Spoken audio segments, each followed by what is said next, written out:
Welcome to Hong Kong, John. Thank you, Johnny. Nice meeting you. It's great to be here. As I know that this year will be a very interesting event, Bitcoin Asia Forum in Hong Kong. Could you share with me that why you select Hong Kong? Because there are a number of cities in Asia, beautiful city. Why you select Hong Kong? Absolutely. And the Bitcoin conference is the largest financial technology conference that happens. It's 25,000 plus person event in the U.S. And so we had a lot of countries and cities that were recruiting us to Asia. We decided on Hong Kong because it's the financial center of Asia. It came down to that, and because the regulatory atmosphere here has been so positive for Bitcoin lately, very forward-thinking, and of course, speaking with you and hearing from you about the good features of Hong Kong made the decision final for us. So we're excited to be here. Great. In your perspective, what are the difference between West and East for the Web3 company?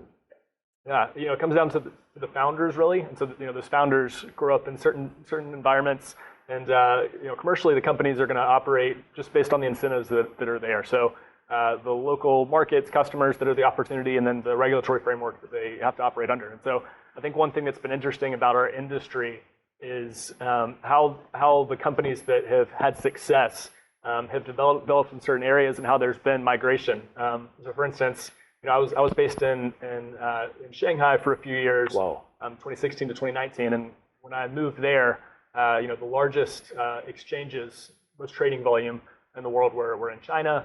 The biggest hardware manufacturers that got market share in Bitcoin mining early were in China, and then the U.S. Companies in the U.S. were serving kind of U.S. customers. And so we look at it today, and I think companies are a little bit weary of being in the U.S. because of the more negative regulatory frameworks that have been put forward by this current administration. Sure. And so I think that the industry is so global.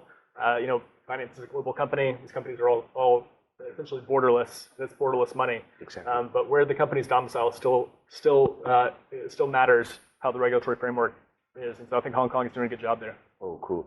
How can you see the collaboration potential between the Web3 company in the States or with the Asia Web3 companies?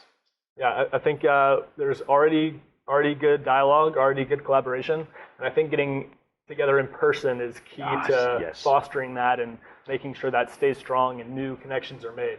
I know that at our events, we facilitate a lot of these in-person interactions, and dozens of partnerships come out of all these conferences and acquisitions, and so we've seen even here in Hong Kong recently, we saw a global exchange purchase an exchange based in Hong Kong OSL, and so those are connections that are important to make in person, and so it's definitely something we want to foster with the conference. Especially after the pandemic, that people's meeting person in person is very important.